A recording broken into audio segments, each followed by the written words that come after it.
এই ছেলে তোমাদের যখন দোয়া চলে আসসালামু আলাইকুম রহমতুল্লাহ, আসসালামু আলাইকুম রব্বানা আতেনা ফিদ দুনিয়া, সবাই আমিন আমিন, এটা সরব হয় না নীরব হয়? তাহলে জিজ্ঞাসা করি ওনাকে যে এর প্রমাণ দেন তো দেখি, কিয়ামত পর্যন্ত সময় থাকলো।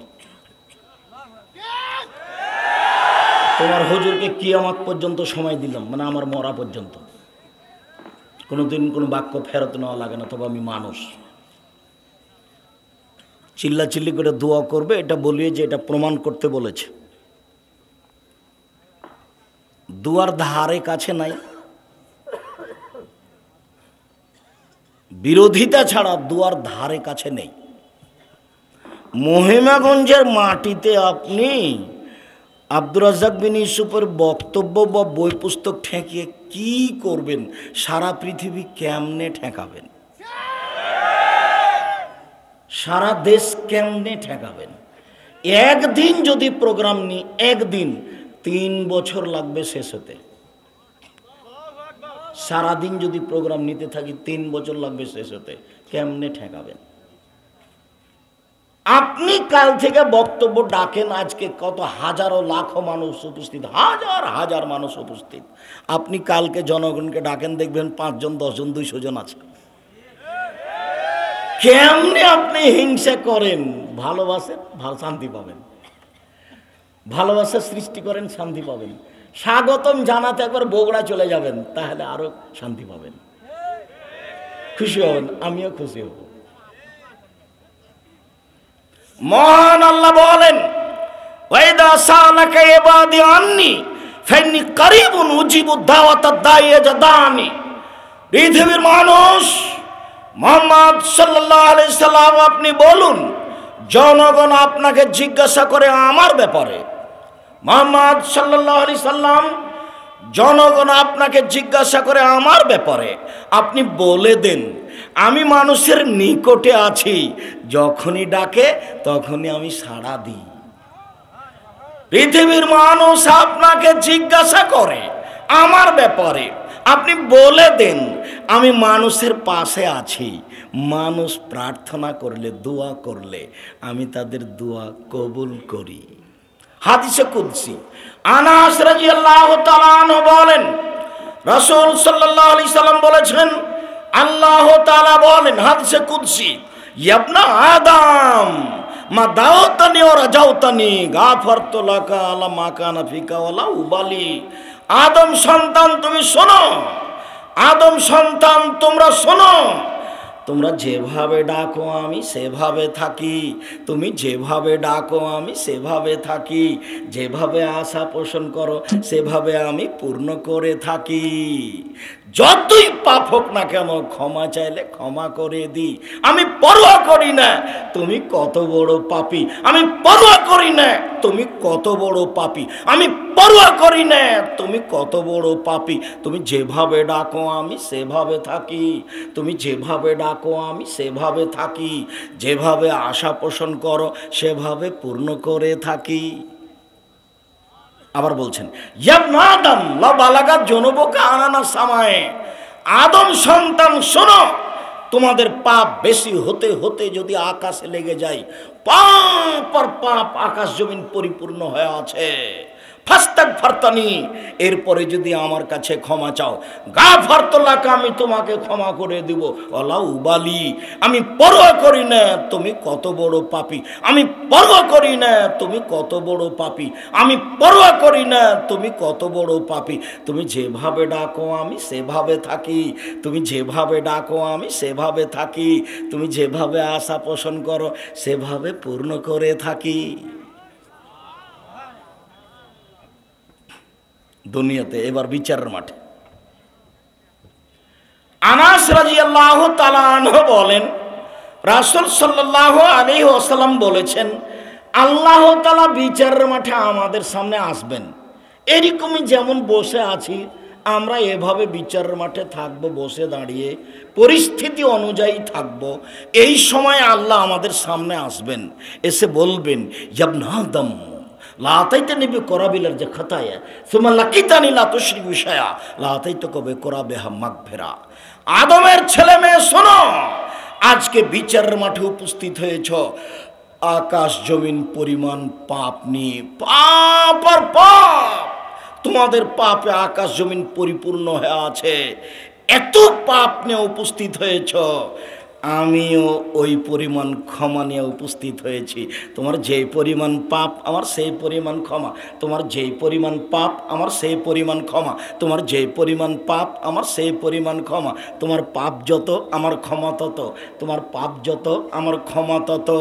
আমি পরোয়া করি না তুমি কত বড় পাপী, আমি পরোয়া করি না তুমি কত বড় পাপী। তুমি যেভাবে ডাকো আমি সেভাবে থাকি, তুমি যেভাবে আশা পোষণ করো সেভাবে পূর্ণ করে থাকি। বিচারের মাঠে যদি শিরক পাপ না থাকে, আমি আজকে সব পাপ ক্ষমা করে দেব। ইনি আল্লাহ,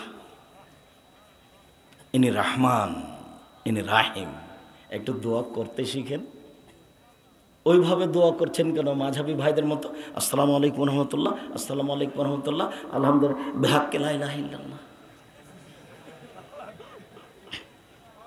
দোয়া করতে হবে আল্লাহ যেভাবে বলছেন। আল্লাহ আমাদের নবীকে বলছেন, এই ছেলে বসো, দয়া করে আমাকে কোনো কাজ দেখাবেন না, কিছুক্ষণ সময় অপেক্ষা করুন। যে যেখানে আছেন, জায়গা পান আর না পান, আমার দিনী বোন যারা আছেন আমাকে দেখতে পান আর না পান, দয়া করে দাঁড়িয়ে হোক বসে হোক কিছুক্ষণ কথা শোনেন। আমি আপনার নিজের বাড়ির মানুষ, আমি আপনার ঘরের মানুষ, আমি আপনার শ্রদ্ধার মানুষ, আমি আপনার অন্তরের মানুষ। আল্লাহে আল্লাহর কসম, আল্লাহে আল্লাহর কসম, আল্লাহে আল্লাহর কসম, আমি জাতিকে ফাঁকি দিতে আসিনি। জাতির যদি রাস্তাঘাট করে দিতে না পারি, জাতির যদি স্কুল কলেজ করে দিতে না পারি, জাতিকে চূড়ান্ত সঠিক ধর্ম দিতে পারবো ইনশাআল্লাহ। ধর্মের ব্যাপারে জাতিকে ফাঁকি দিয়ে পরকাল হারাতে রাজি নই। আবার এটা আমার গ্রাম, এটা জন্মভূমি, মহিমাগঞ্জের লোক বুঝেনি, আমি বুঝেছি, বোঝা দরকার ছিল। নিজের ঘরের মানুষের উল্টা চলা প্রয়োজন নেই, কষ্ট পাওয়া যাবে না, আপনি নিজেই কষ্ট পাবেন, প্রয়োজন ছিল না। সম্মানিত দ্বীনি ভাই বোন, মহান আল্লাহ বলেন আমাদের নবীকে, ফাইদা ফারাগতা ফানসব ওয়া ইলা রাব্বিকা ফারগাব। মুহাম্মদ সাল্লাল্লাহু আলাইহি সাল্লাম, আপনি যখন দুনিয়াবি কাজ থেকে অবসর হবেন তখন আপনি ইবাদতে কঠোর শ্রমে আত্মনিয়োগ করুন। আর আপনি আমাকে যা বলবেন তা বিনয়ের সাথে কান্নাকাটি করে বলুন। আপনি যে সবাই মিলে হাত তুলে দোয়া করছেন, আর যদি কেউ হাত না উঠায় তাহলে আপনি তারপরে ক্ষেপে আছেন। আমার নিজের কথা আমি নকল করছি। জাঙ্গালিয়ায়, এই যে জাঙ্গালিয়া নাম শুনেছেন কি না, তা আমি আসরের সালাত আদায় করেছি, এখন বসে আছে হাত তুলে দোয়া করবে, সেই জন্য আমিও বসে আছি। তখন বলছে যে আপনি ইমামতি করলেন কেন, দোয়া করে দেন। তা আমি বলছি আমি কি আপনার বাড়িতে কাজ করি যে আপনি আমাকে আদেশ করছেন? মানে আপনি আপনারটা করেন। আমি আব্দুর রাজ্জাক বিন ইউসুফ দোয়ার উপরে বই লিখেছি, প্রায় তো 15-20 বছর হয়ে যাচ্ছে। সব হাদিসকে একটানা জমা করা আছে। আর একটা বই এখন তার পাশে খাড়া করতে পারবেন না, যারা চিল্লাচিল্লি করছে তারা ওই ধারে কাছেও নাই। 24টা স্থান উল্লেখ করা আছে হাত তুলে দোয়া করার, 24টা স্থান, 32টা হাদিস পেশ করা আছে হাত তুলে দোয়া করার, 24টা খালি স্থানে উল্লেখ করা আছে। তারপরে নামাজের পরে সবাই মিলে হাত তুলে দোয়া করা একবার স্পষ্ট জাজল্য বেদাত। নামাজের পরে, জানাজার পরে, সভা সমিতির পরে, যে কোনো বৈঠকের পরে, জালসার পরে, বিবাহের পরে, সব জায়গাতে এইসব জায়গাতে দোয়া করা একবার সবাই মিলে একবার স্পষ্ট বেদাত, উজ্জ্বল শরীয়ত নিকৃষ্ট বেদাত। চিন্তা করি না আমি মহিমাগঞ্জে বক্তব্য দিতে আসতে হবে, প্রয়োজন নাই এমন। আসবো না কেন? এখানেই আসবো, প্রতিদিন আসবো। যেখানে শিক্ষা দিয়েছি, শিক্ষা নিয়েছি, সেখানে আসবো না মানে এক পায়ে দাঁড়িয়ে আছি আসার জন্য। সম্মান সহকারে আসতে চাই। যারা মাঠে নেমেছেন তারা পিছে আসেন। অপমান হয়ে ফিরতে হবে এটা আমি চাইনি, অপমান হয়ে ফিরতে হবে এটা আমি চাইনি। অপমান হয়ে ফেরার প্রয়োজন নেই। আল্লাহর কাছে দোয়া প্রার্থনা করেন। মুহাম্মদ সাল্লাল্লাহু আলাইহি সাল্লাম আপনি যখন দুনিয়াবি কাজ থেকে অবসর হবেন তখন ইবাদতে কঠোর শ্রমে আত্মনিয়োগ করুন। আর আপনি আমাকে যা বলবেন তা বিনয়ের সাথে বলুন, কান্নাকাটি করে বলুন। এটা হলো দুয়ার পদ্ধতি। এখনই দেখাই দুয়ার বাস্তবটা, যেটা হাত তুলে। আব্দুল্লাহ ইবনে আব্বাস রাদিয়াল্লাহু তাআলা আনহু বলেন, রাসূল সাল্লাল্লাহু আলাইহি সাল্লাম বলেছেন, আল মাসআলাতু আন তারফা ইয়াদাইকা হাযওয়া মানকাবাইকা। যখন তুমি স্বাভাবিকভাবে চাইবে তখন তুমি তোমার হাত দুইটা কাঁধ পর্যন্ত উঠাবে, কাঁধ সামনাসামনি। হাত দুটি মিলে থাকবে না ফাঁকা থাকবে এই কথা আল্লাহ রাসূল বলেননি, তবে কাঁধ সামনাসামনি। মিলে থাকবে না ফাঁকা থাকবে এই কথা রাসূল সাল্লাল্লাহু আলাইহি ওয়াসাল্লাম বলেননি, তবে কাঁধ সামনাসামনি। আবার বলছেন অলিবতেহাল, এখনই দিতে হবে। মহিমাগঞ্জে 5 শতক জমি আমাকে এখনই দিতে হবে, এই মুহূর্তেই দাও। তখন আল্লাহ রাসূল বলছেন তামুদ্দায়াদাইকা, এবার হাত উপরে করে দেন যত দূর যায়। রাদিয়াল্লাহু তাআলা আনহু বলেন, সামিয়া রাসূলুল্লাহ সাল্লাল্লাহু আলাইহি রাজুলান, একটা লোককে আল্লাহর নবী দোয়া করতে শুনলেন। লোকটা বলল, আল্লাহুম্মা ইন্নী আসআলুকা বিআন্নাকা আনতাল্লাহ লা ইলাহা ইল্লা আনতাল আহাদুস সামাদুল্লাযী লাম ইয়ালিদ ওয়া লাম ইউলাদ ওয়া লাম ইয়াকুল লাহু কুফুয়ান আহাদ। এই দোয়াটা পড়ল। তখন আল্লাহর নবী বলছেন, দা বে ইসমিহিল আযম। লোকটা ইসমে আজম দিয়ে দোয়া করেছে, লোকটা ইসমে আজম দিয়ে দোয়া করেছে।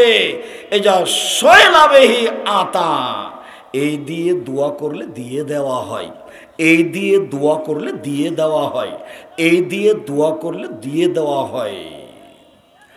ওয়াইজা,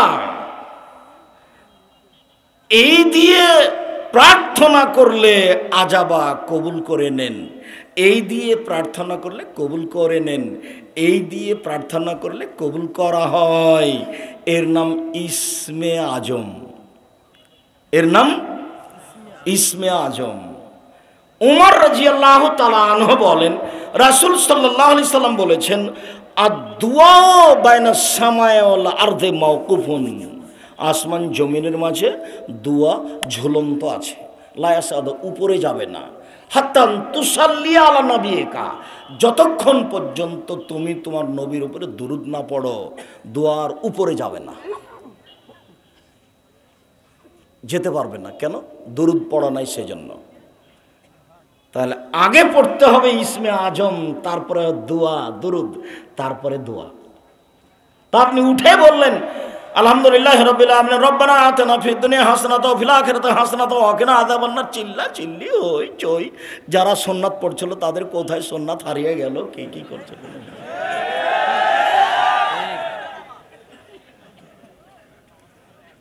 হাত তুলে দেওয়া ব্যক্তিগত ব্যাপার। এই ছেলে,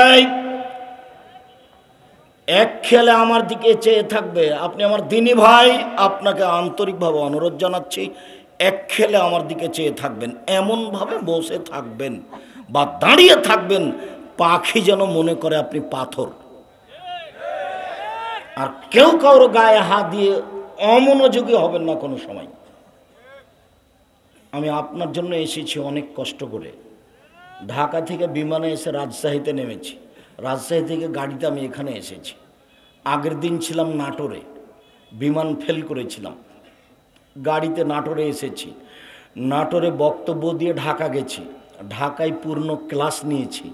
আজকে ক্লাস নিয়ে আরও কিছু কাজ শেষ করে বিমানের রাজশাহীতে এসে রাজশাহী থেকে এখানে এসেছি।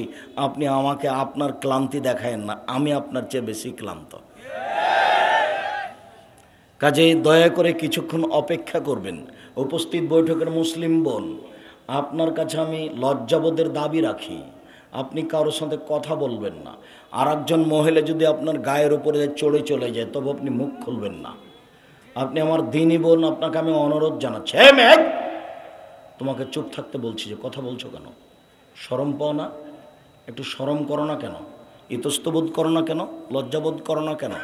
পশু প্রাণী মনে করো নিজেকে? গরু ছাগল মনে করো? বুঝেও বুঝে না ওরা, অন্তর আছে বুঝে না, দেখেও দেখে না ওরা, চক্ষু আছে দেখে না, শোনেও শোনে না ওরা, কান আছে শোনে না। উলায়েকা কালানাম, তারা পশু প্রাণীর মতো, তারা গরু ছাগলের মতো, তারা কুকুর শ্রীগালের মতো, বালহুম আদাল, বরং তার চেয়ে খারাপ।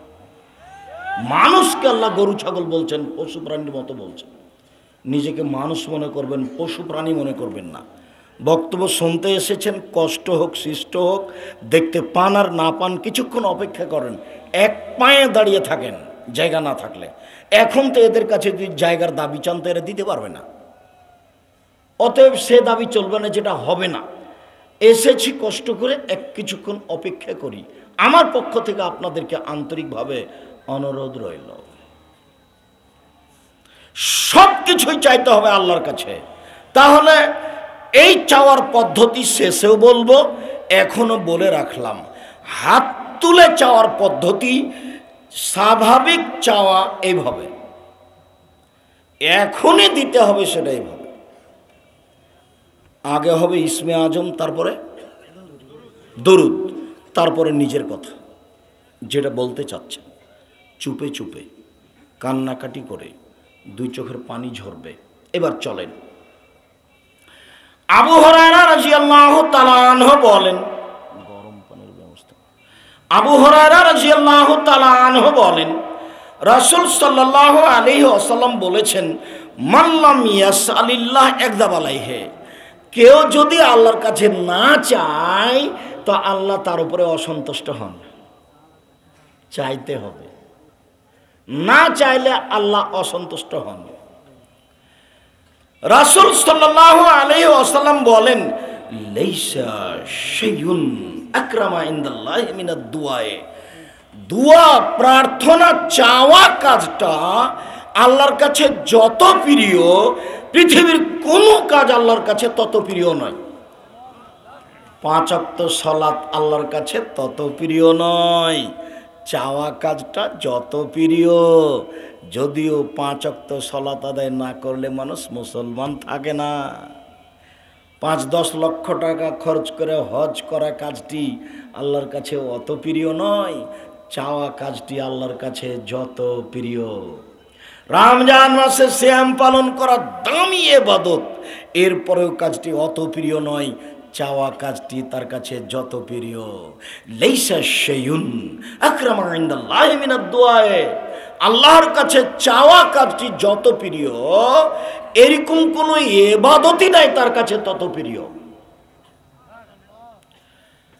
রাসূল সাল্লাল্লাহু আলাইহি ওয়াসাল্লাম বলেন, লাইসা শাইউন আহাব্বা ইলাল্লাহি মিন কাতরাতাইনি ওয়া ফারাইনি, দুইটি বিন্দু ফোঁটা আল্লাহর কাছে যত প্রিয়, এক ফোঁটা চোখের পানি আল্লাহর কাছে যত প্রিয়, এক ফোঁটা চোখের পানি আল্লাহর কাছে যত প্রিয়, পৃথিবীর কোনো কিছু আল্লাহর কাছে তত প্রিয় নয়।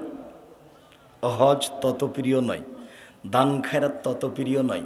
যদিও ইবাদতের জগতে ভিন্ন ধরনের শক্তিশালী ব্যতিক্রম ইবাদত হলো দান, এরপরেও এক ফোঁটা চোখের পানি আল্লাহর কাছে যত প্রিয়, পৃথিবীর কোনো ইবাদত আল্লাহর কাছে তত প্রিয় নয়।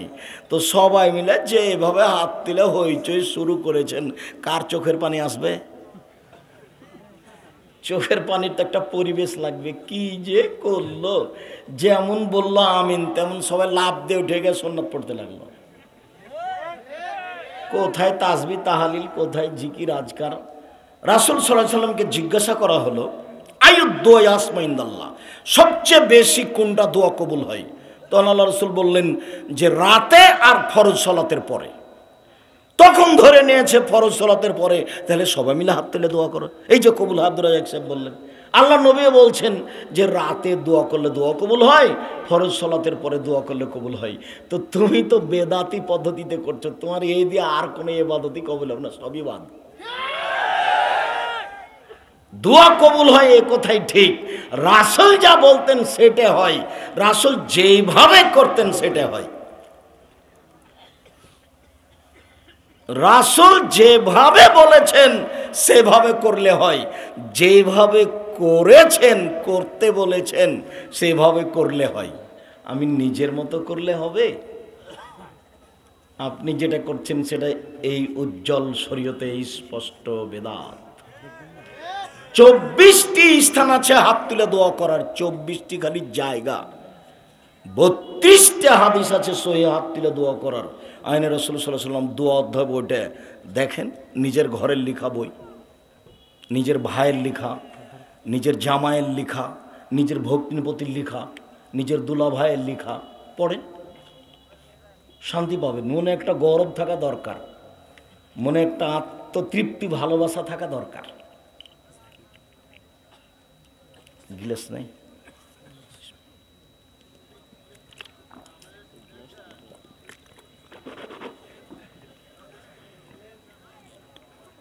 সম্মানিত দিনী ভাই বোন,